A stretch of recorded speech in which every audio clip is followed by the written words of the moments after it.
As you remember, previously we divided. Hurry up. Sit down, come here. I say hurry up, hey.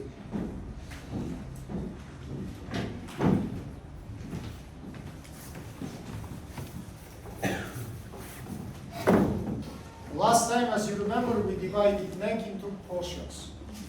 To triangles, big, yeah, medial triangle, and today we speak about medial triangle. In medial triangle, as you know, we have suprahyoid, infrahyoid region. 2 triangles in supra, 2 triangles in infra. Today we will completely study all suprahyoid region, and we will study that 1 triangle from infrahyoid one. Let's say write please name of first triangle, submental triangle. Submental triangle. Borders. That's very simple, from right and left, anterior belly of digastricus muscle. From down, it is the base of hyoid bone. Apex of triangle, it is tuber mentalis, which is located in inner surface of your mandible. This is single triangle. By the way, only this triangle is single in all neck region. All another triangles is double. Layers, right please, skin. Thin, very movable, non-elastic. Non-elastic. Don't worry. Skin is movable but not elastic. For the males, hairs. For both genders, sweat and sebaceous glands. Subcutaneous fatty tissue, great development. One of the biggest developed fatty tissues in all neck region. How I can prove it for you? Look here, please. I'm not so big fat person, but even I have small accumulation of the fat here. Compare with another parts of the neck, which is vice versa, depressed. Here we have protrusion. Other places we have depressions. Let's say in the place of protrusion, fatty tissue is good developed.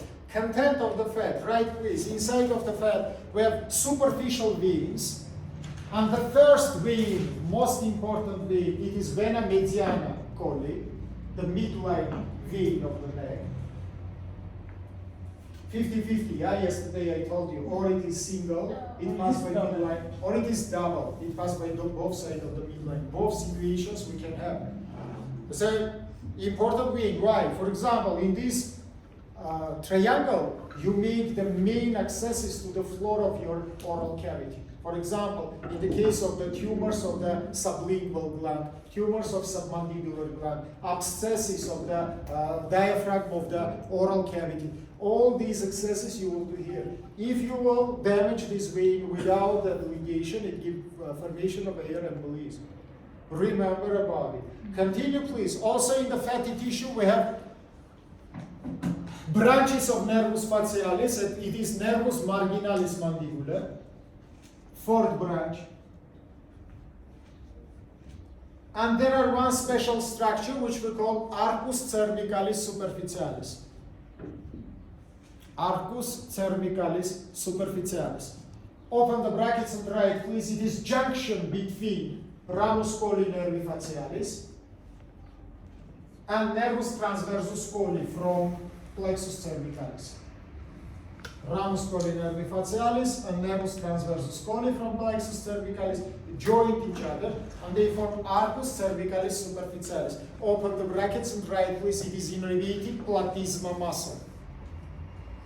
It is innervated platysma muscle. Layer number 3, it is fascia number 1, superficial feature of the neck. In the brackets write, please, it forms the capsule for platysma muscle. It forms the capsule for platysma muscle. Minute attention to me. As you remember, I told you before that first position cover all neck region, from up to down, from in front to the end. But I cannot say the same for platysma.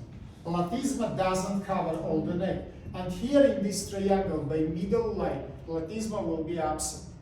I put again my hands in the place of the platysma, and you can see that right and left bellies doesn't fuse to each other by middle line.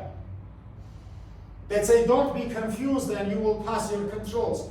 First fascia really forms the capsule for platysma, but first fascia cover all the neck, platysma no.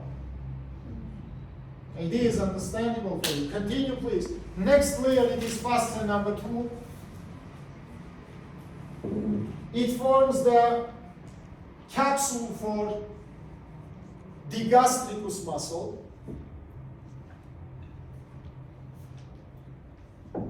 which is located deep to the second fascia, and which is presented here by anterior bellies of the gastricus. Immediate attention into the picture.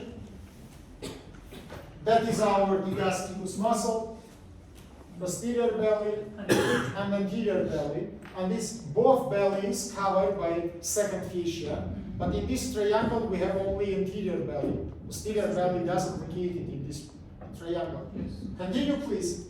Deep to digastricus. By the way, small anatomy review, don't write it. You remember anterior belly of the gastricus muscle start from hyoid bone and finish in the mandible protuberance, which is located in your mandible. Posterior belly start from your mastoid and finish in the upper horns of your hyoid bone. So remember, please, it has two bellies like two my fingers, yeah? Posterior belly and anterior belly. Continue, please. Under the digastricus muscle, which is the fourth layer, yeah? We have the fifth layer, mylohyoid muscle. Mylohyoid muscle. Right, please, completely cover all submental triangle. And by middle line, right and left mylohyoid muscles fuse to each other. And they forms the suture of mylohyoid line.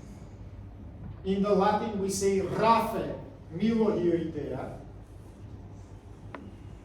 which has connective tissue origin.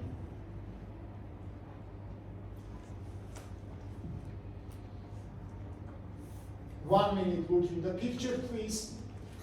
You can see white structure which is located between two digastricus. This is the raphe mylohyoidea, connective tissue junction between right and between left mylohyoid muscles. Continue, please. Between digastricus and mylohyoideus, we have loose connective tissue which contains 2-3 group of lymphatic nodes. 2-3 groups of lymphatic nodes. They drain the floor of oral cavity. And also they drain the sublingual salivatory gland. Sublingual salivatory gland.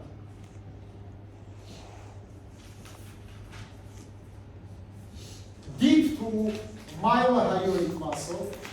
Next 2 layers, it is 2 another muscles. Right, please, geniohyoid and genioglossus muscles. Geniohyoid and genioglossus muscle. Right, or remember, geniohyoid muscle from hyoid bone come to the mandible and fuse with the mandible inner surface. Immediate attention, look to the picture. This is geniohyoid muscle. Mylohyoid, geniohyoid.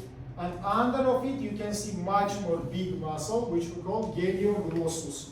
From the mandible, it is fused with the root of the tongue. It forms the root of the tongue. Musculus genioglossus. Musculus genioglossus. Write the new sentence, please. The neurovascular bundle of submental triangle.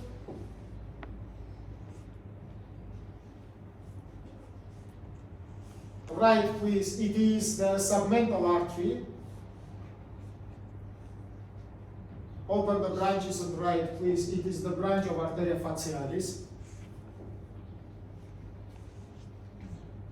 It passed together with nervus mylohyoideus.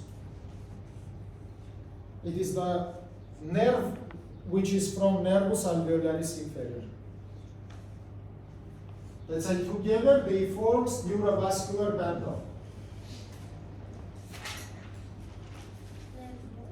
Alveolaris nervus submentalis, which is from nervus alveolaris inferior. 1 minute, look to me.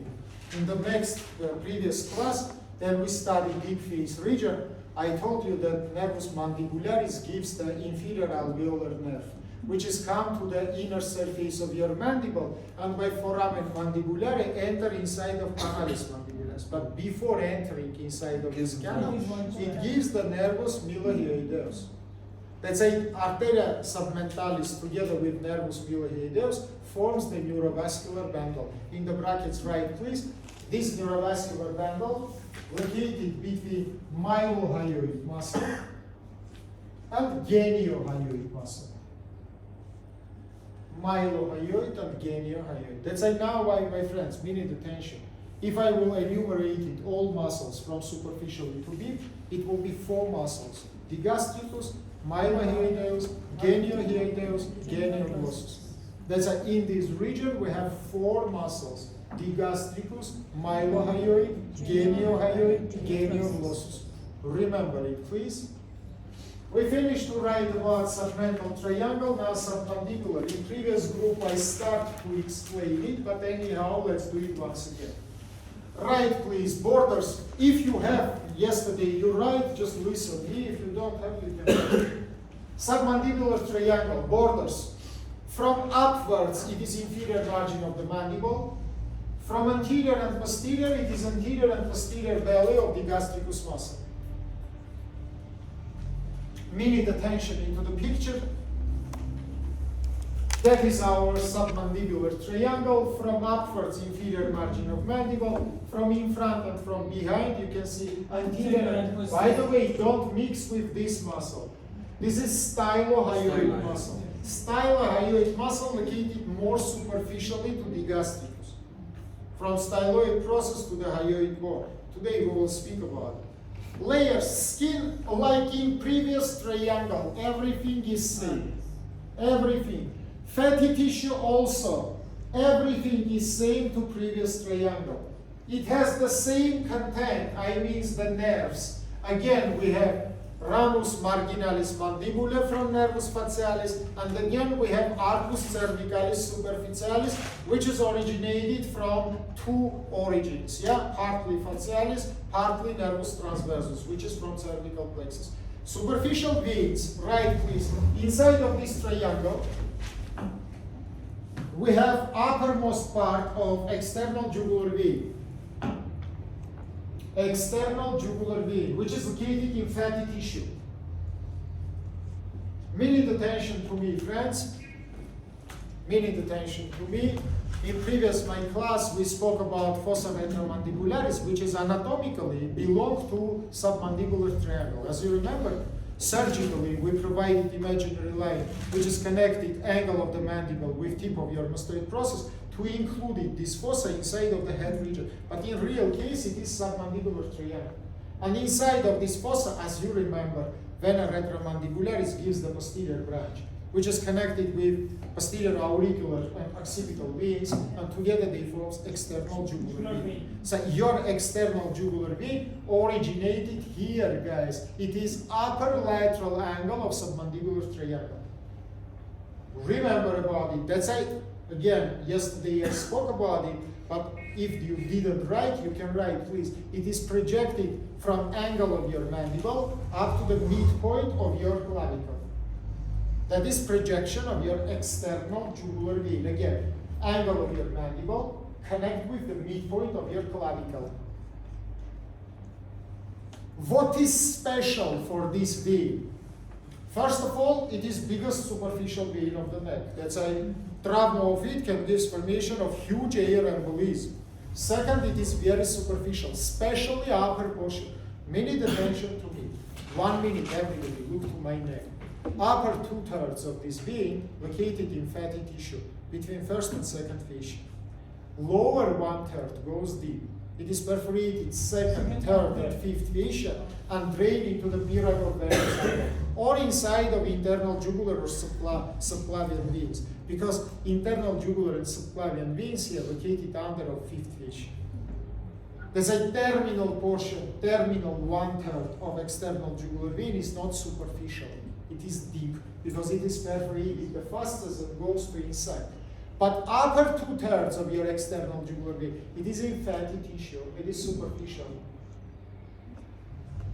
And this is understandable for you.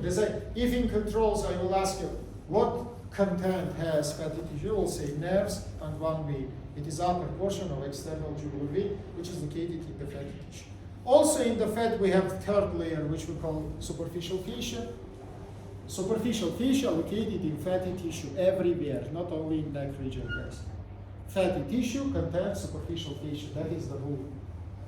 What is the function of this superficial fascia? You know, platysma. It covers the platysma. About platysma, again, I put my hands, and you can see that upper lateral angle where is located external jugular vein. Doesn't cover by platysma. Platysma is absent. I have here especially the picture, which is show for you the platysma muscle. You can check it in this picture, for example. That is your platysma. Attract your attention in upper lateral angle. No any platysma. Say, remember, again I tell you, your platysma doesn't cover all the neck region. First of all, it is absent by midline, you can see.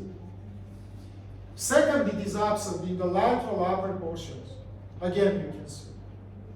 Continue, please. Next layer, layer number 3, 4. 4. Yeah?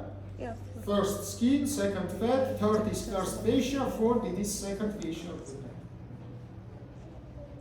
Right, please. It forms the capsule for two muscles here. First one, it is the posterior belly of digastricus. About anterior belly, we said, yeah, it is in submental triangle. It also covered by the second fascia. We talked about it. And second one, it is stylohyoid muscle, which is located more superficial than the digastricus one. Second fascia also forms the capsule, as you can see in the picture, for submandibular salivatory gland. Please, it is greatly visible here.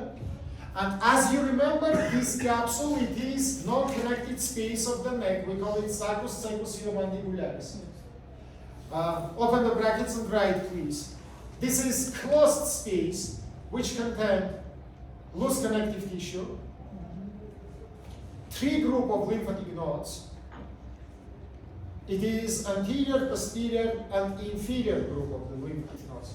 Very important, guys. Do you remember in my lessons, I told you that if you will palpate this triangle, you will find in the round structures. It is not the gland by at all.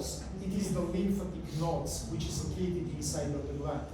Why this? Normally, by the way, you know, humans' lymphatic nodes is not palpatable. But enlarged, inflamed lymphatic nodes can be palpatable. And why these lymphatic nodes is inflamed? Because they drain oral cavity. And stomatologists say that we don't have anybody without inflammation of oral cavity. Oral cavity is generally inflamed region. Because of inflammation of the tooth, inflammation of the mucous membrane, inflammation of the glands, a lot, inflammation of tonsils, a lot of origins of inflammations we have here. As I usually 99% of the patients have enlarged lymphatic nodes here. Because these three lymphatic nodes, again I tell you, drain all oral cavity. Remember about it. Except these mentioned structures, as again, it has loose connective tissue, it has lymphatic nodes, it has submandibular salivatory gland, and it contains arteria vena facialis, facial vessels. You can see these vessels in the picture, guys, in front of the gland, blue, behind of the gland, red.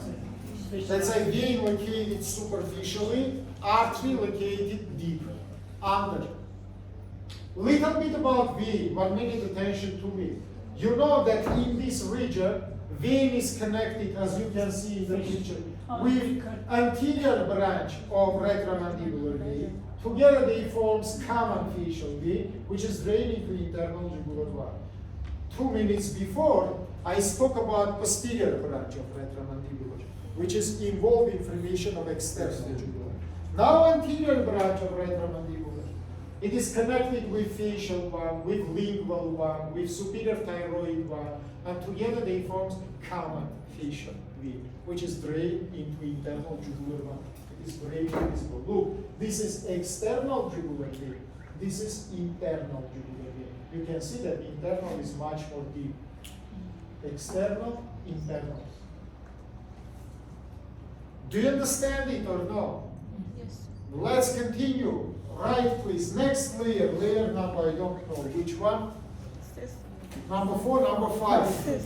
Musculus mylohyoideus. It is located under the digastricus muscle.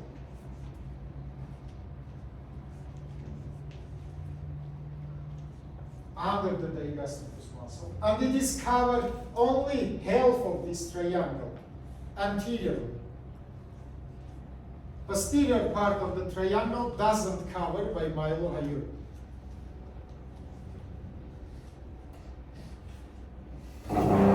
Minute attention to me, please. Everybody, look to me, please. Under the digastricus, you can see mylohyoid one. And approximately in the level of submandibular gland, you can see that mylohyoid is finished. And it forms the posterior margin, little bit behind, in front of angle of your mandible, here. Mylohyoid is finished here. You understand me? That's why remember, please, mylohyoid doesn't cover all this triangle. It is covered only the anterior portion of it. But for example, submental it covered completely. And in submental triangle, right and left mylohyoid fuse to each other and they form the suture. Raphael, which I described 2 minutes before. Continue, please. Next layer, I don't know, 5, 6. It is hyoglossus muscle. Hyoglossus muscle, which is go from hyoid bone to the tongue. Yeah, a little before we speak about it. Hyoglossus muscle. It is located under of mylohyoid and cover all triangle. Muscular fibers has more horizontal position. Minute attention. If you will look now in this picture, under the mylohyoid, you will see another oblique horizontally located fibers, which is hyoglossus muscle. Let's enumerate it now quickly, all muscles in this triangle. First of all, I say second fascia cover 2 muscles, stylohyoid and digastricus. This is first and second muscles. Under digastricus, I told you, we have mylohyoid. That is the 4th muscle. Under the mylohyoid, we have the hyoglossus. That is the last 5th muscle. Let's say in this triangle, we have 5 muscles. If in previous triangle, we have 4 muscles, here we have 5 muscles. Remember, please. Right, please, between mylohyoid and hyoglossus, we have loose connective tissue, which contains the lymphatic nodes and contain nervus hypoglossus, together with lingual vein. The 12th cranial nerve, nervus hypoglossus. Function of hypoglossus, I think you remember, it is motor nerve, which is innervated all tongue muscles. Because between these 2 structures, it is goes in the loop. Your tongue has mainly 3 innervation. Motor, it is hypoglossus. Sensory, it is 2. It is lingualis, which is from mandibularis, and it is nervus glossopharyngeus. They make sensory innervation. For example, the taste receptors innervation. Anterior 2/3 lingualis, posterior 1/3 nervus glossopharyngeus. But hypoglossus, the 12th nerve, it is pure motor nerve. All these muscles which we mentioned is innervated by hypoglossus, which is belong to the tongue. Do you understand? Geniohyoideus, genioglossus, hyoglossus, all these muscles innervated by nervus hypoglossus. Under, right please, under of hyoglossus muscle, we have arteria lingualis, which is branch of external carotid artery. Yesterday with the Hamza group we write, yeah, that there are special triangle which is called the pyramidal triangle, inside of which we can find this lingual artery and we can ligate this lingual artery. Such kind of manipulation, remember, we call ligation in distance. The tongue is damaged, but because there are 100 branches inside of the tongue, we prefer to make ligation in distance, to find artery before it is entered the tongue. Tongue traumas, guys, is very usual. For example, it can be traumatical by the biting by tooths. For example, children with epilepsy, because of the trism of the muscles, can bite the tongue and can damage it. It can be just sharp knife traumas, gun traumas, bullet traumas. There's a different kind of the traumatical cases. We can have pathological traumas of the tongue, not traumatical, in case of tumors. Tumors of the tongue can make the rupture because of the volume will be increased. Yeah. Anyhow, your patient will have bleeding and you should be responsible for this. Inside of the tongue is very hard. For example, you cannot apply arterial forceps in the tongue tissue. Why? It is very strong and it's covered by mucus. If you will take, for example, arterial forceps with the tooth, you will perforate the tongue and will make more bleeding. And so remember, please, inside of the wound, this bleeding is hardly arrested. And we prefer to do outside ligation in distance. In previous group, we draw it. For another group which is not drawn, you can draw Iragov triangle. Let's say this is the lower margin of mandible, mastoid process, hyoid bone. That is the bones which we need to draw this triangle. Now next I draw the muscles. Muscle number 1, it is digastricus. Under the digastricus, let's draw the second muscle. It is mylohyoid one. Mylohyoid one, I draw it by green color.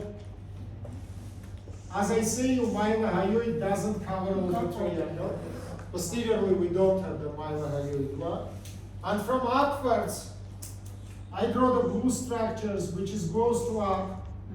It is structure number 3 in our picture. Number 2, it is the mylohyoid. Number 3, we call nervus hypoglossus. Nervus hypoglossus.